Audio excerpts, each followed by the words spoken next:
מתעסק באזור הסובב את אנדרטת חטיבת הנגב בבאר שבע. האנדרטה נמצאת פה, זאת העיר. האנדרטה נמצאת בחלק הצפון-מזרחי שלה. אפשר לראות גם במודל, היא יושבת גבוהה, צופה לעיר, נצפית מחלקים מאוד מאוד רחבים בעיר וגם סביב עליו.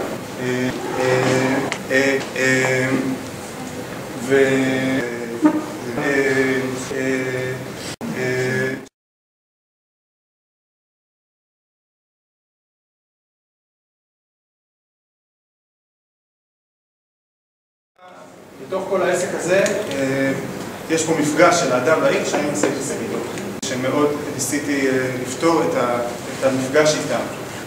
ואני מנסה להתעסק עם לראות שיש לנו שטח מאוד גדול שהוא כמעט מישורי, ופתאום את הקפיצה הגבוהה של היחידה הגבעית של ערוצים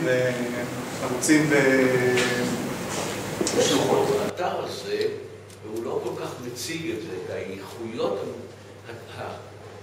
המורפולוגיות שלו והמיקומיות שלו. הוא כן מתייחס, מאוד מעניין, לדופן שאין בה ברירה. הדופן האורבנית מגיעה עם השיכונים עד לאתר. אין כאן סייט סטאדי, כמו שאני חושב שצריך להציג אותו, כדי להבין את האיכויות. ומי שלא היה שם לא יכול להבין. הדבר שאני רוצה להעיר זה שיש שם ריכוז, אחד היחידים שנותרו של אירוס הנגב, סביב האנדרטה. אמרת את זה שלא?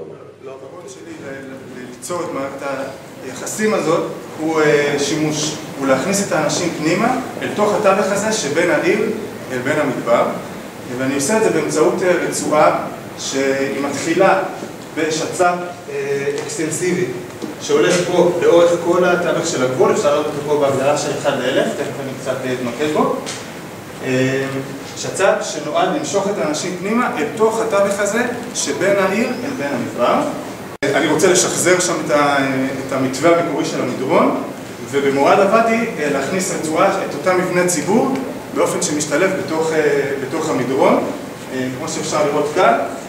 המבנים ממש נכנסים פנימה ויוצרים איזשהו מיזוג בין הקרקע הטבעית, בין המדבר אל בין השימוש האנושי.